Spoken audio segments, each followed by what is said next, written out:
ஓம் மகாதேவியே நமஹ. இன்றைக்கி நம்ம சௌந்தர்ய லஹரியுடைய ஸ்லோகா 27 என்ன அர்த்தம் அப்படிங்கிறத பார்க்கலாம்.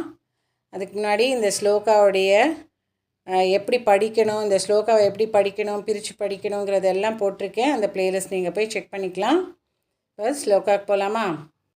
ஜபோ ஜல்ப ஷில்பம் சகலமபி முத்ரா விரச்சனா गदिः प्रादक्षिण्यक्रमणमशनाद्याहुतिविधिः प्रणामः संवेशः सुखमखिलमात्मार्पणदृशा सपर्यापर्यायस्तव भवतु यन्मे विलसितम्.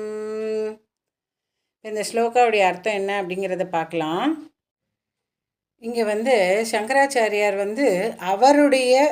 அவர் அந்த அம்பாளை எப்படி வணங்குறாங்க, அவருடைய அசைவுகள், அவருடைய நடை உடை பாவனை உணவு இது எல்லாமே அம்பிகைக்கு சமர்ப்பணம் அப்படிங்கிற மாதிரி இந்த ஸ்லோகாவில் சொல்லியிருக்காரு.